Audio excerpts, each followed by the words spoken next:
ओम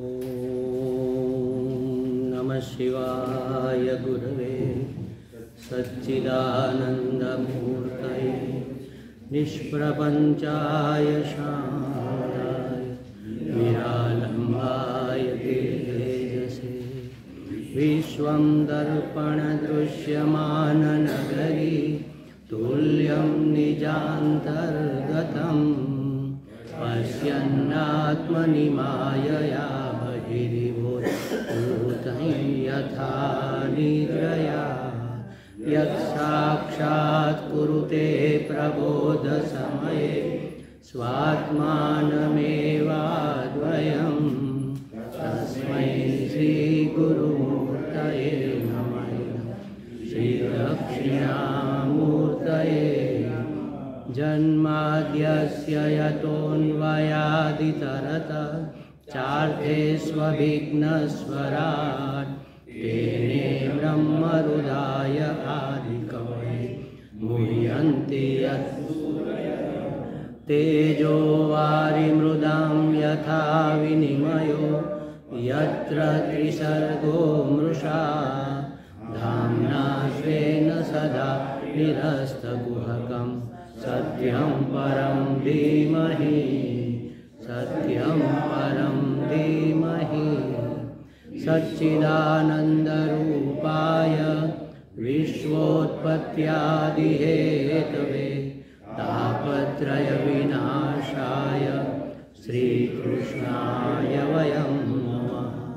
श्रीकृष्णाय वासुदेवाय हरये परमात्मने प्रणतक्लेशनाशाय गोविन्दाय नमो नमः। गोविन्दाय नमो नमः। सत्यव्रतं सत्यपरं त्रिसत्यम्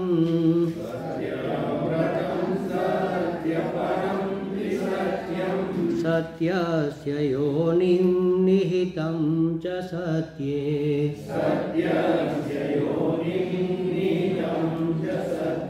सत्यस्य सत्यमृतसत्यनेत्रम्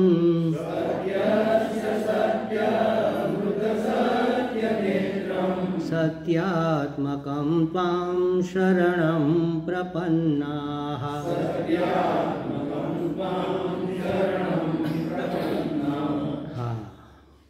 આપણે 28મો શ્લોક જોયો તો થોડુંક એને સમજી લેવાનો પ્રયત્ન ફરીથી કરીએ.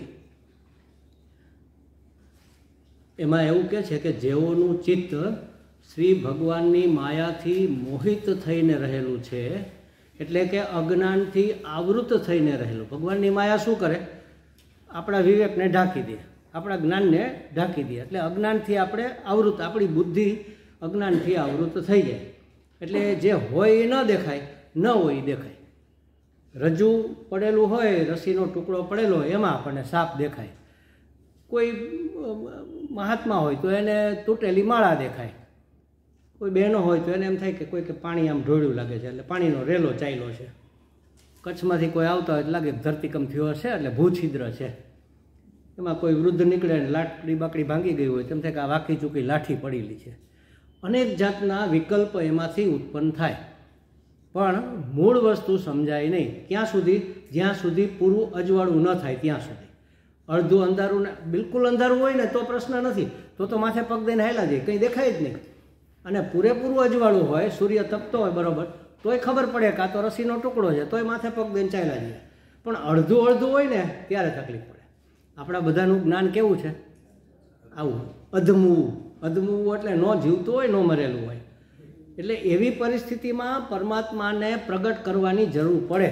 અને એટલા માટે કૃષ્ણ ભગવાન અષ્ટમીની રાતે જન્મ્યા છે. જુઓ, આઠમ એટલે પૂરતું અજવાળું હોય ન હોય, પૂરતું અંધારું હોય ન હોય, મધ્યમ હોય. એટલે જે હોય ન દેખાતું હોય, ન હોય દેખાય. એટલે ભગવાન આવે અને પૂરો પ્રકાશ કરે જ્ઞાનનો, અને જે વાસ્તવિકતા છે એ બતાવે. પણ ક્યારે દેખાય આપણને? જો આપણું અંતઃકરણ ચોખ્ખું હોય તો.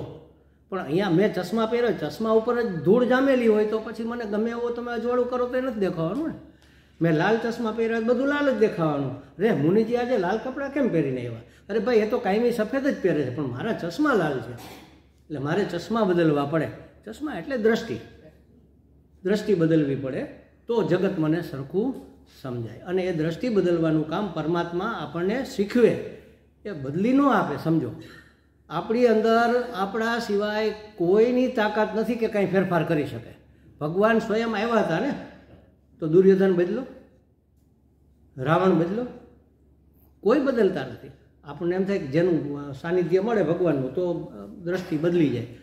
એ તમે અંદરથી જો ઈચ્છો તો જ બદલે. એટલે આ શાસ્ત્ર શ્રવણનું મહાત્મ્ય એ છે કે આનું શું મહત્ત્વ છે આપણને સમજાય તો આપણે બદલવા તૈયાર થાય. કારણ કે એનું મહત્ત્વ ન સમજાય ને, મહત્ત્વ એટલે મૂલ્ય. આપણે નાના હોય ત્યારે કંચુકા લઈને ફરતા હોય, પેલા લાલ લીલા પીળા કાચના ટુકડા બે હાથમાં ભરેલા હોય, અને પેલા શું કહેવાય પેલા ફુગાથી ને એનાથી રમતા હોય, બરાબર. હવે ક્યારે આપણે એ કાચના ટુકડાને ફુગાને ફેંકી દીધા?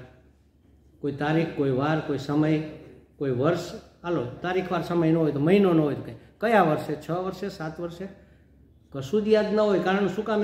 જેમ જેમ આપણને બીજી મૂલ્યવાન વસ્તુઓ મહત્ત્વની લાગતી ગઈ તેમ ઓછા મૂલ્યવાળી વસ્તુઓ છૂટતી ગઈ એની મેળાએ. જો આનું નામ વૈરાગ્ય. વસ્તુની આવશ્યકતામાંથી મુક્તિ, એની જરૂરિયાતમાંથી જ મુક્તિ. હવે મારે એ કંચુકાની જરૂર નથી, હવે મારે એ ફુગાની જરૂર નથી, હવે બીજા રમકડા મારા જીવનમાં આવી ગયા ને. જુવાન થયા, પત્ની આવી, બાળકો આવ્યા, જીવતા રમકડા આવ્યા. અને પહેલાં કાચના ટુકડાઓ જે મૂલ્યવાન લાગતા હતા, મને યાદ છે, હું નાનો હતો ને પહેલાં આપણે બધા પહેલાં ઠેરીઓથી રમતા હોય, તો બારે ફળિયામાં ખાટલો ડાળીને અમે બધા ભાઈઓ સૂતા હોય, બા ને બધા, બાપુજી ઓસરીમાં સૂતા હોય. એટલે નાનો ભાઈ હોય એટલે આપણે મોટા હોય એટલે પછી ઠેરીઓ રમીને આવ્યા હોય અને ચડ્ડીના ખિસ્સામાં ઠેરીઓ ભરી હોય, પછી આમ એ ખિસ્સું પકડીને સૂઈએ. કારણ કે એમાંથી નીકળી જાય ને કોઈક લઈ લેતો, નાનો ભાઈ કે કોઈ લઈ લે તો એટલી મૂલ્યવાન હોય કે પકડીને ઊંઘમાંય ન મૂકીએ. ઊંઘમાં એ ખિસ્સું આમ ચડ્ડીનું પકડી રાખ્યું હોય, ખ્યાલ એ, કારણ કે એટલી બધી મૂલ્યવાન છે. હવે એ પકડ ક્યારે છૂટી ગઈ ખબર નથી. બીજી મૂલ્યવાન વસ્તુ જીવનમાં આવી, પદ, પૈસો, પ્રતિષ્ઠા, સોનું, ચાંદી, હીરા, માણેક, આ બધું મૂલ્યવાન જ્યારે મારા જીવનમાં મને સમજાણું કે આ તો વધારે કિંમતી છે. આપણી પાસે 500 રૂપિયા હોય તો કેટલી બધી ઠેરીઓ આવી જાય, પેલી ગોટીઓ આવી જાય. તો પૈસા કમાવા જોઈએ ને, ગોટીઓને મૂકો, ઠેરીઓને મૂકો તડકે. જેમ મૂલ્યવાન વસ્તુનું મૂલ્ય સમજાય એમ ઓછા મૂલ્યની વસ્તુ આપણા જીવનમાંથી નીકળતી જાય.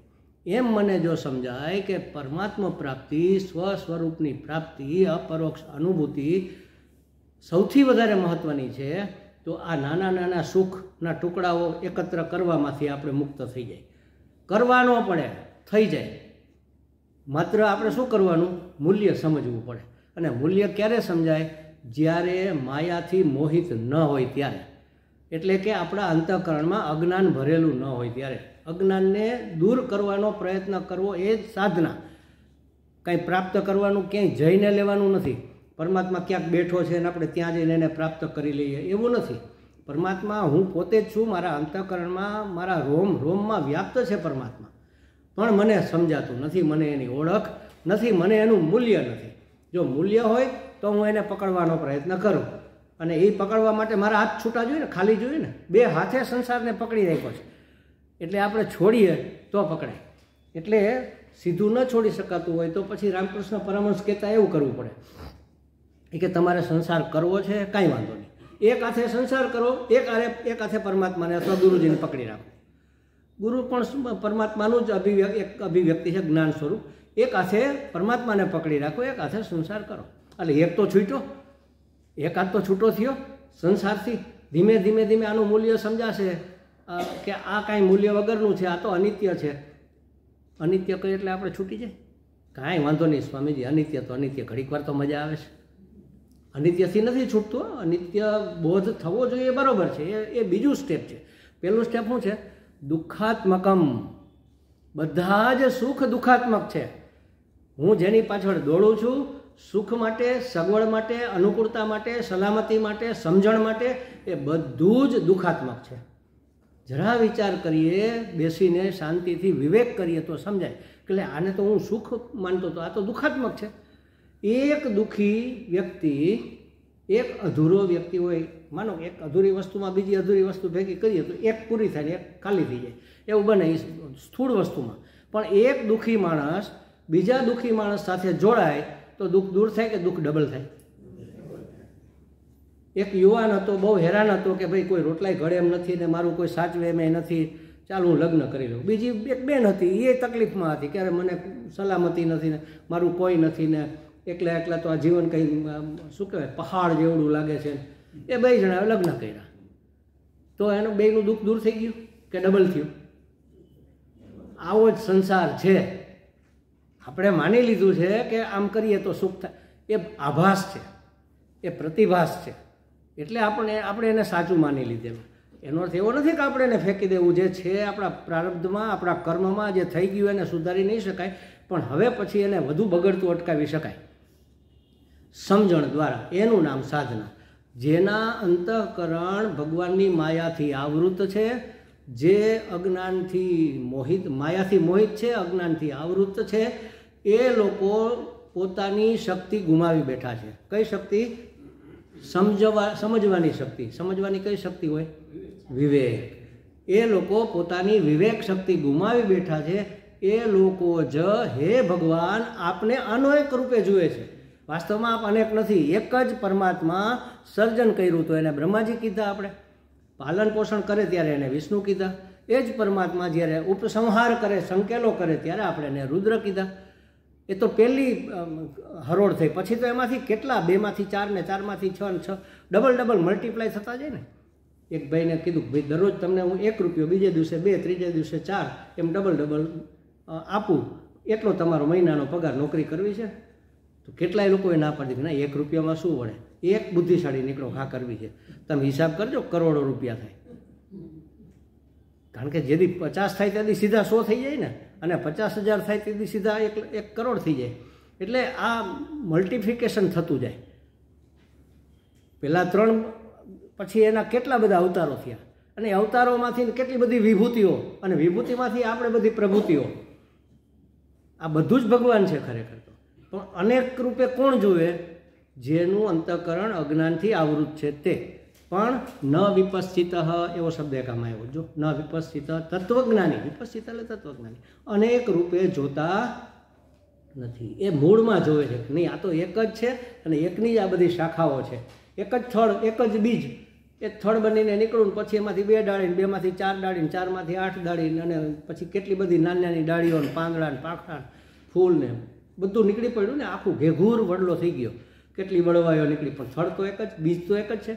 તો જે જ્ઞાની છે એ મૂળમાં જોવે છે, એ બ્રહ્મ તરફ દ્રષ્ટિ કરે. એ અનેક રૂપ જોતો નથી. તત્વજ્ઞાની અનેક જોતો નથી, એ તો સર્વરૂપે રહેલા આપનું જ દર્શન કરે છે. જો ઓલા જોવે છે અજ્ઞાની અનેક રૂપે, જ્ઞાની જોવે છે સર્વરૂપે. અનેક અને સર્વમાં કાંઈ ફેર ખરો કે નહીં? ખ્યાલ આવ્યો? એકથી વધુનું નામ અનેક, અને સર્વ એટલે બધું એકઠું કરો ત્યારે સર્વ કહેવાય ને. કે ભાઈ આપણે એમ કે ચાલો આ જે બધા સાધકો આવ્યા છે ને, કાલે અમારા માતાજી કાલે કહેતા હતા, એ સામે વાસ્તુ છે બધા આવી જજો. બધા એટલે કોણ? ઓલા બેન એમ કહી શકે કે ના મને નથી કીધું સ્વામીજીએ. બધામાં બધા જ આવી જાય ને, હું પણ આવી જાઉં કે નહીં? બધા, સર્વ એટલે બધા.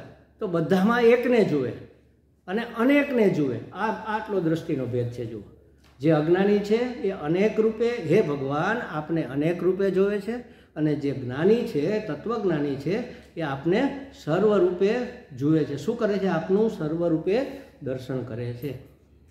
આપનું દર્શન કરે છે, આપના દર્શન નથી કરતો.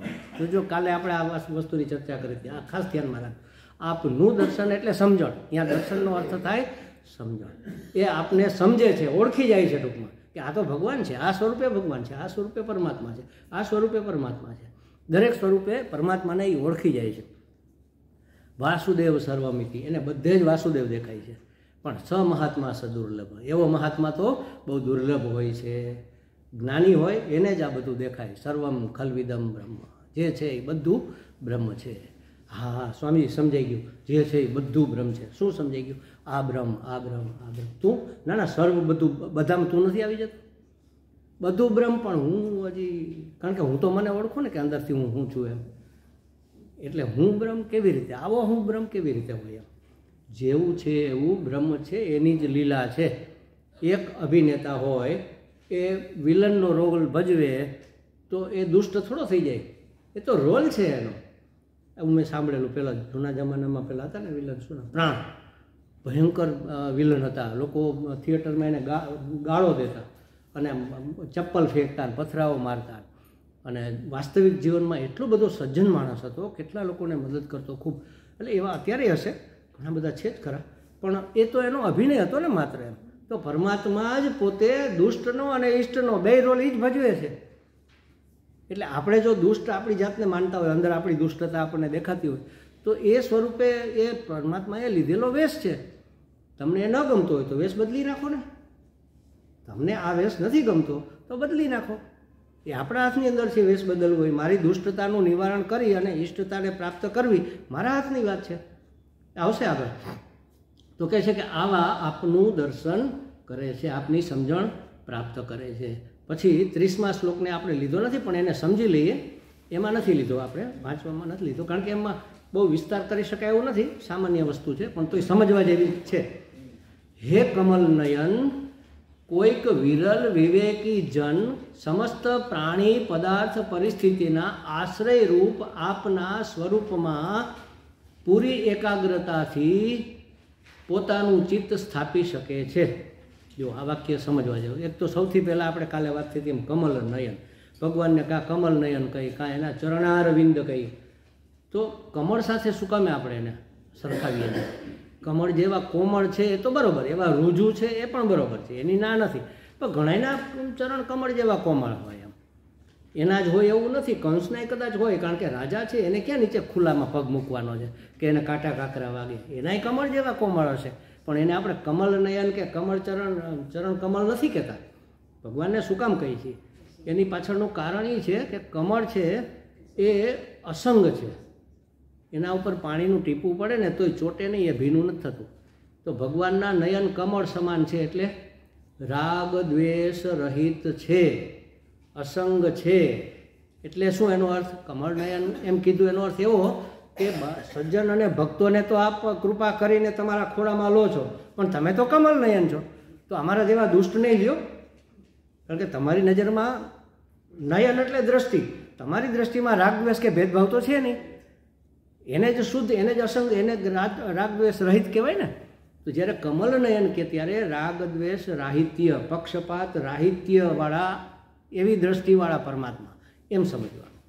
અને એવું સમજવાથી આપણે આપણું આમ શું કહેવાય, આપણું અંદર મૂકી દઈએ, આપણું ભાગ્યમાં રાખી દઈએ, આપણે આટલા ટકા એમ કે હે ભગવાન આપ તો કમલ નયન છો અને હું કાંઈ એવો બધો શુદ્ધ નથી, પણ મારો તમારે સ્વીકાર તો કરવો જ પડે, તો જ તમારું નામ નહીં તો સાર્થક ન થાય ને. કમલ નયન કેમ કહેવાય? નહીં તો રાગ દ્વેષ રહિત દ્રષ્ટિ ધરાવનારા પરમાત્મા, અસંગ દ્રષ્ટિ જેને કહેવાય, એ કોઈને આરે એના માટે મન બધા જ સરખા. એક માને 3 દીકરા હોય, એક બહુ હોશિયાર હોય, એક સાવ અલ્પબુદ્ધિ હોય અને એક બહુ તોફાની હોય, તો એને તો ત્રણેય સરખા જ વાલા હોય ને. 3 નહીં, પણ આપણે 2 રાખો ને. એટલે એટલા માટે કે 2 આંખ સરખી, એવું આપણે કહીએ છીએ ને ઘણી વખત. એટલા માટે કે માને તો આપણને જેમ જમણી ડાબી 2 આંખ આપણા માટે તો મહત્વની, 2 પ્રિય હોય. એમ માને એક ડાયો દીકરો હોય તો એ પ્રિય હોય, અને 1.5 ડાયો હોય તો એ પ્રિય જ હોય. આપણે શેમાં આવીએ છીએ આપણે નક્કી કરવાનું, પણ ભગવાન કમલ નયન છે એટલે આપણે વાંધો નથી, જેવા છીએ એવા એ તો સ્વીકારવા જ બેઠો છે. ખાલી શું ઘટે છે? આપણું સમર્પણ ઘટે છે. તમે સ્વીકારો, પણ હું સ્વીકારવા દઉં તો ને. ભગવાન તો પોળા હાથ કરીને ઊભો છે કે ભાઈ આવી જા બેટા, આવી જા, આવી જા, આવી જા. પણ આપણે તો ઊંધા ફરીને ઊભા છીએ, સંસાર અભિમુખ છીએ, ઈશ્વર અભિમુખ નથી. ખાલી આપણે એબાઉટ ટર્ન કરવાની જરૂર છે માત્ર. ખાલી આપણી અભિમુખતા બદલી જાય તો બધું પાર પડી જાય. તો કહે છે કે હે કમલ નયન, રાગ દ્વેષ રહિત અસંગ દ્રષ્ટિવાળા પરમાત્મા, આપને કોઈક વિરલ વ્યક્તિ, વિરલનો આપણે કાલે જોયું હતું, વિરલ એટલે દુર્લભ, લાખો લોકોને ઈચ્છા થાય એમાંથી 1 જણો અહીં સુધી આવે, અહીંયા આવેલા લાખોમાંથી 1 જણો ટકી રહે, અને એવા ટકી ગયેલા લાખોમાંથી એકાદો પ્રાપ્ત કરે.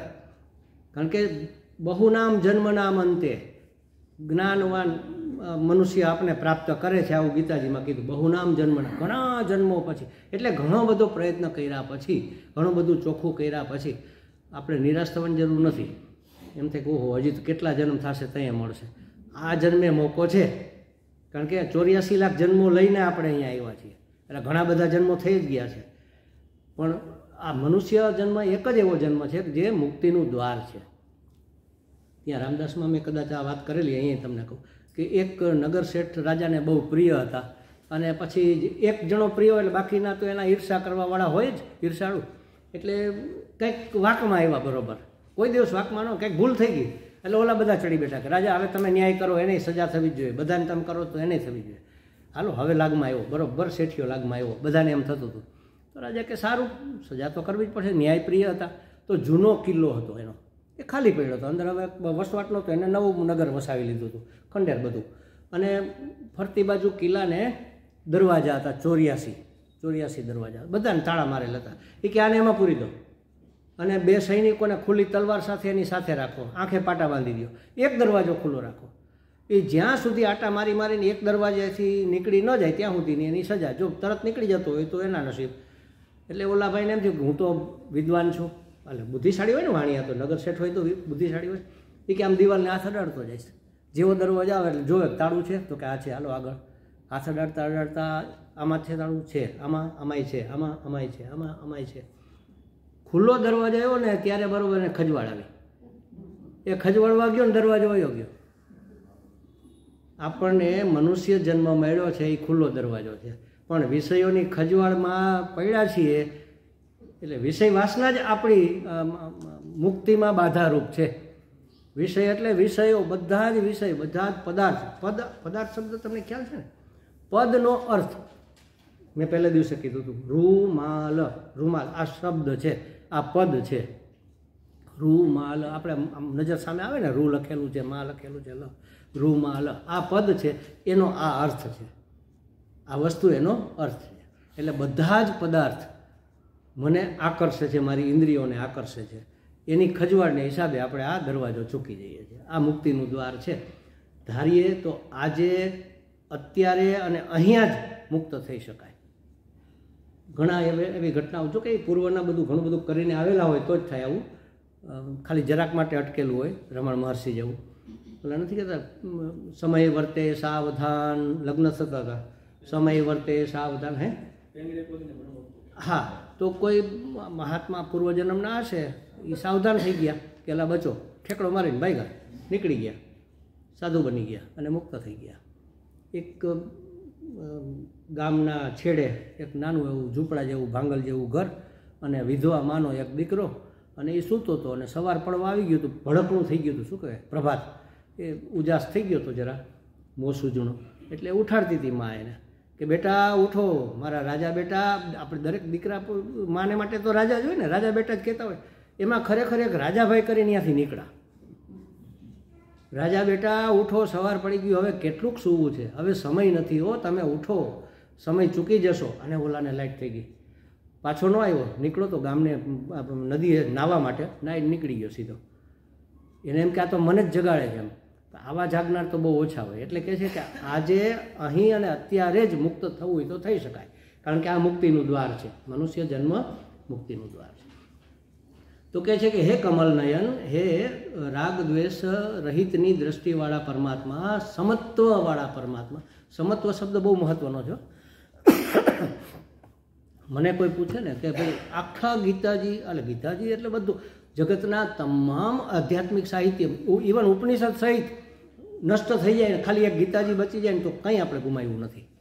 સમજો, એક ગીતાજી બચી જાય તો બધું બચી ગયું. બધું જ જ્ઞાન એની અંદર, તમામ શાસ્ત્રોનું જ્ઞાન એની અંદર છે. હવે આખા ગીતાજીનો સાર એક શબ્દમાં કેવો હોય તો, મને કોઈ પૂછે કે એક શબ્દમાં કેવો, તો હું કહું સમત્વ. સમત્વ એ એક જ શબ્દમાં આખા ગીતાજીનો સાર આવી જાય. એ સમત્વ પરમાત્માનું સ્વરૂપ છે. એટલે એવા સમત્વવાળા, એટલે કે પક્ષપાત રહિત દ્રષ્ટિવાળા કોઈક વિરલ વ્યક્તિ જ સમસ્ત પ્રાણી પદાર્થ પરિસ્થિતિના આશ્રયરૂપ આપ છો. તો આપના સ્વરૂપમાં પૂરી એકાગ્રતાથી, પૂરી એકાગ્રતા એટલે વિક્ષેપ રહિતતાથી, તલ્લીનતાથી, તલ્લીન શબ્દ સમજો, તત્ એટલે તે પરમાત્મા, લીન એટલે ડૂબી જવું, એમાં લીન થઈ જવું, પરમાત્મામાં ડૂબેલા, એમાં ડૂબી જઈને પૂરી એકાગ્રતાથી, તલ્લીનતાથી પોતાનું ચિત્ત આપનામાં સ્થાપી શકે છે. કોક વિરલ એ આપણે પણ હોઈ શકીએ. સતત પરમાત્મામય જો મન આપણું રહે. ચિત્ત શું કામ કીધું? મન નથી કીધું, ચિત્ત કીધું. કારણ કે ચિત્તની અંદર બધા સંસ્કાર સંગ્રહ થયેલા. એક શબ્દમાં મન કહેવાય. મન એટલે આખું અંતઃકરણ, પણ એમાં 4 વિભાગ નહીં, પણ 4 એની ભૂમિકા છે. એ અલગ અલગ. સંકલ્પ વિકલ્પાત્મક મન, જ્યારે સંકલ્પ વિકલ્પ કરતું હોય ત્યારે મન કહેવાય. નિશ્ચયાત્મિકા બુદ્ધિ, જ્યારે નિશ્ચય કરે ત્યારે બુદ્ધિ કહેવાય. પણ આપણે જે કાંઈ અનુભવ કરીએ ને એ બધા જ સંસ્કાર એક જગ્યાએ સ્ટોર થાય છે, સંગ્રહ થાય છે, આલ્બમ બની અને એના સ્ટોરરૂમ. એ ચિત્ત પૂર્વના કેટલા જન્મોના સંસ્કાર લઈને આપણે આવેલા છીએ. એ ચિત્ત એકાગ્ર થતું જ નથી, કારણ કે વિષયોની વાસના એને આમથી આમ ને આમથી આમ ફંગોળે છે. તો કહે છે કે કોઈક વિરલ વ્યક્તિ હોય કે જે બધાના આધારરૂપ આપ છો, તો આપની અંદર આપના સ્વરૂપમાં એટલે શું? ભગવાનનું સ્વરૂપ. રૂપ અને સ્વરૂપ આ 2 શબ્દો આપણે જુદા સમજવા જોઈએ. બંગડી, બુટી, વીટી એ બધું રૂપ છે અને સોનું સ્વરૂપ છે. તો ભગવાનનું સ્વરૂપ કેવું છે? ભગવાનના સ્વરૂપમાં પૂરી એકાગ્રતાથી આ બધું ભગવાન જ છે ને. એટલે નામ રૂપની આર પાર જઈને અસ્થિ ભાતિ પ્રિય રૂપે વ્યાપ્ત પરમાત્મામાં સ્થિર કરી શકે પોતાનું ચિત્ત. આ નામરૂપ તો મારી સામે છે જ, ભગવાનને ક્યાંય શોધવા જવાનો છે જ નહીં. આ જનતા જનાર્દન છે, જનતા પોતે જ નારાયણ છે. જનતા શું? દરેક વસ્તુ અસ્થિભાતિ પ્રિય બધામાં છે. આ રૂમાલમાં છે ને, આપણે કાલે જોયું હતું કે આ છે પણ તો આપણે આને આપવું જ પડે. કેમ? કારણ કે જણાય છે અસ્થિ ભાતિ અને ઉપયોગી છે એટલે તો રાખ્યો છે, નહીં આને ભેગો શું કામ ફેરવીએ? મોઢું લૂછવા માટે તો કામનો છે. તો અસ્થિભાતિ પ્રિય નામ રૂપની આરપાર જઈને આપણી દ્રષ્ટિ નામ રૂપમાં અટકી જાય છે. જો આ કેવા સરસ છે, આ બરોબર નથી, આ આમ છે. નામ અને રૂપમાં મારી દ્રષ્ટિ અટકી જાય છે, અને આરપાર કરીને અસ્થિભાતિ પ્રિયમાં મનને એકાગ્ર કરી શકે એવા તો કોક વિરલા હોય છે. અને કે છે આગળ, આપના ચરણ કમળનો આશ્રય લઈને અપાર સંસાર સાગરને અનાયાસ પાર કરી જાય છે. હવે અહીંયા જુઓ, ચરણ કમળ આવ્યા. ચરણ કમળ એટલે સંસાર મળથી અલિપ્ત. એના પગ, કમળના પગ ક્યાં હોય? એના મૂળ કાદવમાં, કીચડમાં હોય ને. પણ પોતે નિર્મળ, બિલકુલ મળ નથી, બિલકુલ અસંગ. એમાં આપણા મૂળ ક્યાં છે? આ કાદવ કીચડમાં, સંસારમાં જ છે ને. માતા પિતા, પરિવાર, મિત્ર બધું. એટલે આ ગંદકીની અંદર આપણા મૂળ છે. પણ એમાં કમળની જેમ જો આપણે અસંગ રહી શકીએ. ભગવાનના ચરણો કેવા છે? ચરણ કમળ જેવા છે. એ સંસારમાં હોવા છતાં સંસારમાં લિપ્ત નથી. એને ભેદભાવ નથી, એને રાગ દ્વેષ નથી, એને પક્ષપાત નથી, એને કોઈનો સંગ નથી. એવા ચરણ કમળ. એટલે આપણે એવા બનવું હોય તો, જેવા બનવું હોય ને એવા શબ્દોથી સ્તુતિ થતી હોય એમ કે આવી વસ્તુ, આવી અસંગતા મને પણ પ્રાપ્ત થાવ, એના માટે હું આપના ચરણોનું શરણ લઉં છું એમ. તો આપના ચરણ કમળનો આશ્રય લઈને અપાર સાગર, અપાર જેને પાર ન કરી શકાય એવો અપાર, એ અપાર સાગરને પણ સહજ રીતે પાર કરી જાય છે. અનાયાસ, પ્રયાસ વગર. એટલે કેટલા પ્રયાસ વગર? આપણે કાલે ઉદાહરણ જોયું હતું. પેલા વાછરડાના પગનો ખાડો પડ્યો હોય ચોમાસામાં, ગારામાં, એમાં પાણી ભરાણું હોય તો એ કેટલું આપણે પાર કરવામાં કેટલી ઠેકવું હોય તો જોડ કરવું પડે કંઈ? એમને ડગલું ભરી તો 2-3 ખાડા વયા જાય. એટલી સહજતાથી એને પાર કરી જાય છે. અને જેવો પાર કરી જાય છે એ કેવા છે એ એના પછીના શ્લોકમાં એમાં નથી આપેલો. એમાં એક શબ્દ છે એ મહત્વનો છે, અદભ્ર સૌહૃદ. એ લોકો સર્વ પ્રાણીઓ ઉપર અતિશય પ્રીતિ રાખનારા છે. જે પાર કરી ગયા ને એ સર્વ પ્રાણીઓ ઉપર અતિશય પ્રીતિ રાખનારા છે. કાંઈ સમજાણું? ઓલા મહાત્મા કહેતા, સમજાય છે કાંઈ? પાર કરવું હોય તો શું કરવું પડે? સર્વ પ્રાણીઓ પર અતિશય પ્રીતિ રાખવી પડે. જેવો પાર કરી ગયા એ બધા સર્વ પ્રાણીઓ પર અતિશય પ્રીતિ રાખનારા હતા. હવે સમજાણું? મહાત્મા બહુ સરસ બોલતા. તો કેવી રીતે ખબર પડી કે સર્વ પ્રાણીઓ પર પ્રીતિ રાખનારા હતા? કારણ કે એ જાય છે ને ત્યારે ચીલા મૂકીને જાય છે, એટલે માર્ગ ચીંધીને જાય છે, સંપ્રદાય મૂકીને જાય છે. આપણે જે સંપ્રદાયમાં છીએ ને, સંપ્રદાય એટલે સમ્યક પ્રદાયક, સારી રીતે આપણને પ્રાપ્ત કરવા માટેનો માર્ગ આપે એને સંપ્રદાય કહેવાય. સંપ્રદાય એટલે આ વાળાઓ છે, મજહબ, એનું નામ સંપ્રદાય નથી. સંપ્રદાય એટલે જેણે પ્રાપ્ત કર્યું છે એણે પ્રાપ્ત કર્યા પછી પોતાના શિષ્યોને અથવા જિજ્ઞાસુઓને પ્રાપ્ત કરવું હોય તો કયા માર્ગે જવું પડે, કયો ઉપાય કરવો પડે, કેવી રીતે જવાય, એ આખી પદ્ધતિ સમજાવી છે. શ્રવણ, મનન, નિધિધ્યાસન, અંતઃકરણ ચતુષ્ટયની શુદ્ધિ, પછી અમાનિત્વમ દંભિત્વમ, એ 20 જ્ઞાનના મૂલ્યો, આ બધું જ એણે આ તમે એક ડગલું આમાં આગળ વધતા જાઓ તો આ રસ્તો તમને ઠેઠ સુધી પહોંચાડશે. એ જે બતાવે આપણને એને કહેવાય સંપ્રદાય. તો એ લોકો અતિશય પ્રીતિ રાખનારા છે અને તેથી અન્યને માટે કંઈક ભક્તિ માર્ગ, કંઈક આધ્યાત્મક માર્ગ, કંઈક સંપ્રદાય પ્રવર્તમાન કરીને જાય છે. એ ભક્તિ માર્ગે, એ માર્ગે જો આપણે ચાલીએ તો આપણે પણ ત્યાં પહોંચી જઈએ. તો પ્રશ્ન થાય છે કે ભાઈ બુદ્ધિમાન માણસને ભજનથી શું પ્રયોજન? વિદ્વાન છે, બુદ્ધિશાળી છે, PhD કરેલું છે, એને સંપ્રદાયને આ ભજન કરવાની શું જરૂર? એ તો પોતે વાંચીને સમજી જાય ને.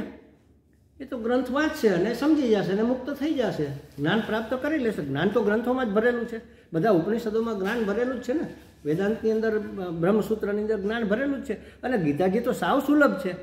મહારાજ અહીંયા ગીતાજીના પાઠ થતા બધાને સામેથી આપે, લો ભાઈ વાંચો વાંચો આ બધા એકારે. તો હું તો વિદ્વાન છું, મને તો સંસ્કૃત બરોબર ફાવે છે, વિભક્તિ ને આન તેન સંધિ ને સમાસ ને બધું, છંદ બંધ બધું આમ કડકડાટ, તો હું તો મારી રીતે સમજી જઈશ ને. એને ભક્તિથી શું પ્રયોજન છે? હું તો વાંચીને મુક્ત થઈ જઈશ.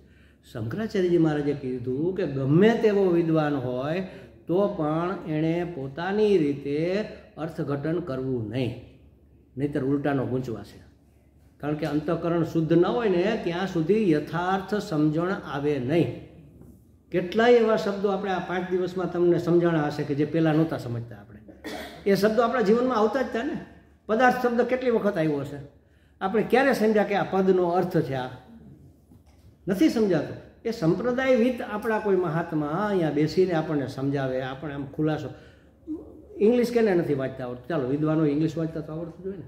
હવે આપણે બધા જ છીએ, આમાં કોઈ ડૉક્ટર નથી ને. હવે એના મેડિકલના પુસ્તકો લઈને આપણે વાંચી શકીએ કે નહીં? એકેય શબ્દનો અર્થ સમજાય? સોફ્રામાઇસિન, એ આ વળી શું સોફ્રામાઇસિન?